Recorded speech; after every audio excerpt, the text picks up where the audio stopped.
Good morning and welcome back to our journey into the Metaverse podcast. Today we have with us Jesper and Lorenzo from BRANDIT and Armin and Jack from the Armin Bar. Good morning, guys. Good morning, everybody. Good morning. Good morning. Good morning. So in our last couple of chats, we discussed why we have taken this move and went into some more details about the potential design ideas for the office. And today we're going to look back at the practical steps of buying land in the Metaverse. So for this, let's start with you, Armin and Jack. What would you say are the first questions people or businesses need to ask themselves when considering buying land in the Metaverse? Well, similar to buying land in the real world, there are two main objectives. Sometimes you buy the land or the real estate to sell it and make a profit. Sometimes you buy it for your own use, and that's a completely different story. In terms of the first option, I think that's more of a speculation, and I don't want to go inside of that route. But if you're buying land in the Metaverse for your own use, then it would mostly become, what are you going to do as a business over there? An example of that would be a lot of brands nowadays, they try to be there for their brand awareness and be the first in their sector, for example, as a pioneer of innovation to have a space and a land in the Metaverse. Or in case of BRANDIT, that you guys are supporting and consulting your clients in this area, in this domain, let's say, you, by having a land there, by exercising all the stuff that is doable over there, you would better understand hands-on what is the situation over there, so you would be able to better consult your clients that they have any kind of a business or any kind of an issue in that area. Again, then there are different platforms, different budgets, different locations. The main platforms, the main metaverses right now, let's say Decentraland and Sandbox. Sandbox has its own pixelated graphics. Still in beta version, Decentraland has a bit of a more gameish graphics. Right. The prices of lands also, they vary, like similar to the real world. We say like, oh, I wanna buy an apartment in New York City. Okay, like how much it costs? It depends. It can cost $1 million. It can cost like $90 million.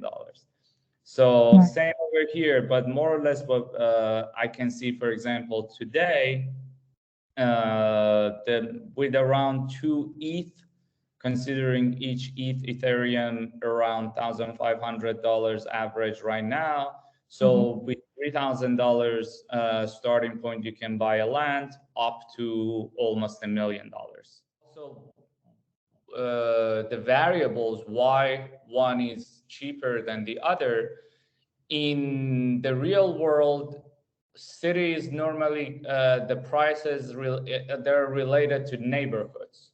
So if you're in Tribeca, for example, in Manhattan, or you're in Lower East Side, the prices can change because of the even if the same apartment, the price of the prices of the apartment changes because of the neighborhood you're in. Over here in the Metaverse, for example, in these two major ones that I mentioned, the price is not necessarily depends. There's no such thing as neighborhood per se, but how close your land is going to be to some famous people's land or an attraction in the Metaverse, which is the same kind of like a concept of the neighborhood, but a bit different. So if you have a land that is attached to the land of Snoop Dogg, for example, Same size of the land that is going to be on the other side, and it's not attached to the anybody's famous brand or celebrity's land, then the price is going to be completely different. So once you've answered those points that you've mentioned and you decide that, yes, I want to still go ahead and buy land, what would you say the next steps are? Can you explain to the listeners in a very brief process how you actually buy the land? And what I mean here is like anything you need in order to buy the land, for example, what kind of currency, do you need a wallet, buying agent, etc.? Absolutely. First, you don't necessarily need a buying agent. Mm-hmm. You can do it directly yourself. But having said that, there are virtual real estate agents and even virtual real estate like companies Right. that's their job to find you the best land based on your needs and budget. Mm-hmm. But in general, for example, if you normally, because it's the virtual, we're talking about a piece of land, which is a unique piece of land in a metaverse.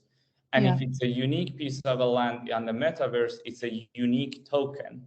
So each of these lands are a non-fungible token. So each of these lands are actually an NFT. Okay. So to buy an NFT, then it becomes, okay, I want to buy an NFT. Then if the NFT, normally it comes like, okay, which chain is this NFT on? Mm-hmm. Normally on Decentraland, and there are different ways, but like, let's keep it generic that the lands, these NFTs, each of these lands are an NFT. Mm-hmm. These lands are on Ethereum blockchain. So if they are on Ethereum blockchain, you need the currency of the chain, which is Ethereum, in order to buy that. So Okay. then becomes, okay, where can I have that? If you have a crypto wallet, then you need to, if you don't have a crypto wallet, then you need to first create a crypto wallet. Creating a crypto wallet, very easy way to do it would be just go to metamask.io and open a crypto wallet. In 5 minutes, anybody can do it. Okay. But then when you create a crypto wallet, similar to open a bank account, you have a wallet, you have a bank account, but there's no money in it. Then I have to transfer money to that. Then in the case of you open a new bank account, then you already have another bank account, so you transfer money from the other bank account to your new bank account. But in case if you have, this is going to be your first ever bank account, then then you either need to put cash in it or ask someone else from another account technically to come into your account, right? Right. So over here, the same concept. If you open a wallet and if you don't have any money in it, if you don't have any crypto in it, then it becomes, okay, where can I exchange what I have? In case of the bank was that, okay, I put cash and then they give me the digits on my bank account. In this case is that where I have euro, dollars, pound, but I want Ethereum, Bitcoin, CRO, or other coins. There are places similar again to the real world that we have exchanges that they exchange currencies. Over here, the same. There are exchanges that they take your fiat money, euro, dollar, pound, and then you can exchange your fiat money to crypto in those exchanges. So the first step would be open an account with an exchange. And in that case, a lot of them, for example, Binance does that, Crypto.com does that. Then they give you an IBAN if you're in Europe, or if you're in the US, they give you the account number, routing number, that you can, from your normal bank account, you can transfer money to that account. And after you transferred money to that account, inside of that account, you can exchange money. In that case, instead of exchanging money from euro to dollars, you can exchange money from euro to ETH, to Ethereum, to Bitcoin, for example. Mm-hmm. And after you exchanged your fiat to crypto, you can transfer that to any other wallet that you want. Similar, now you have money in your bank account, you can transfer it to other bank accounts. And then now that you have crypto in your wallet, the next step would be, okay, I want to buy the land. Where should I buy the land? Most of the time, you can find these lands on marketplaces. The most important marketplace on the Ethereum blockchain is OpenSea. So Right. you can go to the store, or can start like similar to you go to Amazon and then you check for a store of a brand, for example. Same concept. You can go and check the collection of Decentraland, for example. Then by connecting your wallet to the marketplace, you would be able to make payments with your wallet in that marketplace. Similar to you put your credit card on Amazon, you would be able to make payments with that credit card on Amazon. Same concept. You would be able to make the payments with your wallet on the marketplace. Then you can choose the land that you want. And then when you find the land that you want, you have your wallet connected to the marketplace, then you would be able to make the payment. Consider that normally there is this thing called gas fee, which is the transaction fee. So whatever fee it is, you need to consider a little bit of a fee for the transaction. And marketplaces normally take a commission, but most of the time the commission is only from the seller. OpenSea, excuse me, takes 2.5% from the seller, for example. I don't want to go on and on and on this, but I was trying to be as detailed as possible and step by step explaining the process. Oh, that's great. Thank you, Armin. And so do you need different cryptocurrency for different marketplaces, for example, or can you use the same across the board? Well, that's a tricky question. Normally, yes, each marketplace, they normally go on a specific chain. But then sometimes some marketplaces depends on also the item that is on sale, with the NFT that is on sale. The seller can decide which currency they want to, which cryptocurrency they want to receive the payment. It might not be necessarily Ethereum. Maybe they wanted to receive it in USDC, which is a stable coin. Okay, thanks. And so from the steps that you've just described there, it sounds a fairly simple process, but is it like, can someone with no experience in the metaverse or cryptocurrency do this themselves, or would you advise that they seek support from an expert? I definitely suggest to do this at least for the first time with someone with an experience in this area. Okay. And also just talking about buying land, there's been several stories hitting the news about land selling for eye-watering amounts in the metaverse. How does one establish whether the piece of land you are considering is worth the investment? Again, this becomes like the speculation part. So if you're similar, I'm gonna buy a land in Milan, is this gonna go up or down? Well, if you're familiar with the development that is happening in the neighborhood and in the city, then you make an informed decision. Otherwise, it's a gamble. Okay. You know, but some and a very simple example, maybe this would help. Maybe a very simple test that we can do is that if you see a land that is on sale, then you see the price. Then you see the price, you don't know if it's overpriced or underpriced. What you can do, you can go to the metaverse and then see if there is any of the lands close to that, sometimes even attached to that, are on sale. And then if the price is more or less the same, then you see like, okay, this is the price of the market. But if the price is, it happens, you're lucky and the price is much lower than the market, then sometimes, not always, this is a possibility that whoever is trying to sell it needs liquidity, so you're buying it under price. Right, okay. That's great. Thank you very much, Armin. So just to bring in Jesper and Lorenzo now, what factors did you consider when selecting the location of BRANDIT's plot of land? Very good question, Kerry. We consider many things because for us, it's, as we've said before in the other podcast, this is brand new area for us. We have no clue about it. Mm-hmm. And I think the key thing for any businesses going in there is to actually understand and define why they're buying land in Metaverse and why they're setting up an office.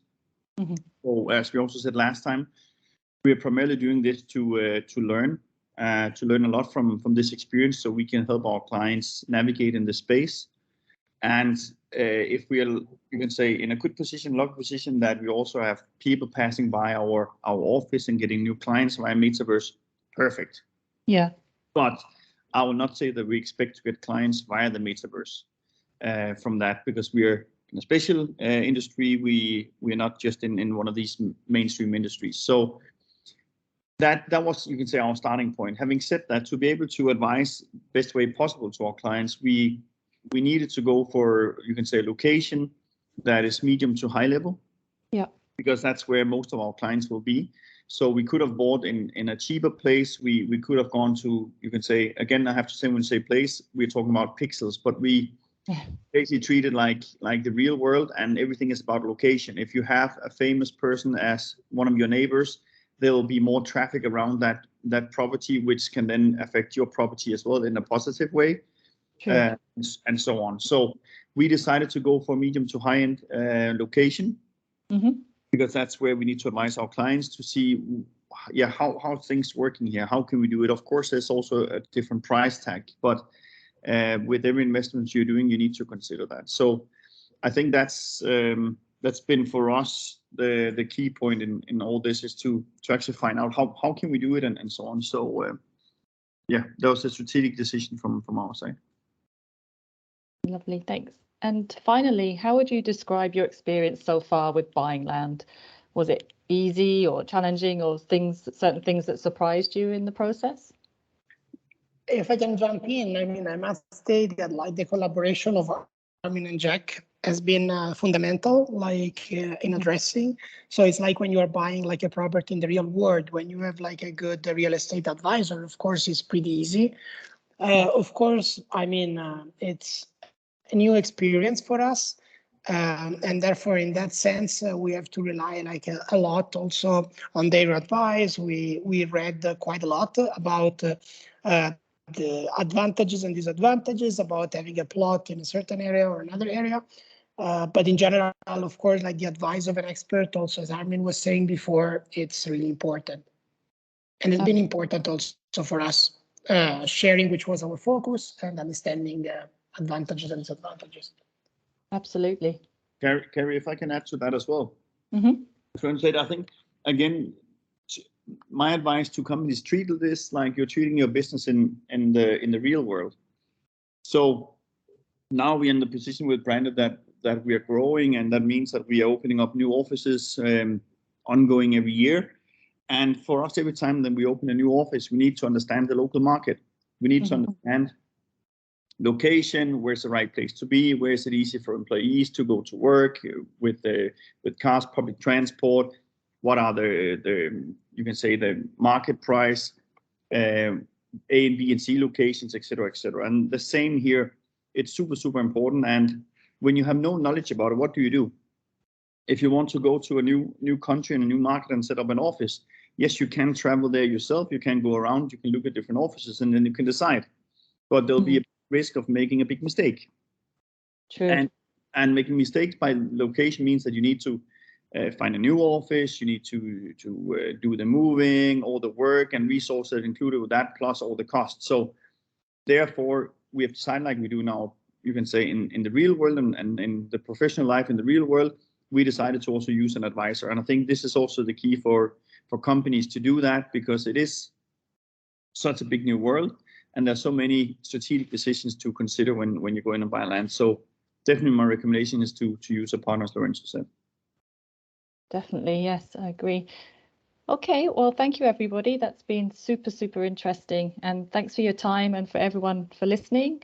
And we hope you have a great week. Thank you and goodbye. Thank you, everyone. Thank you, Gary. Thank you, everyone.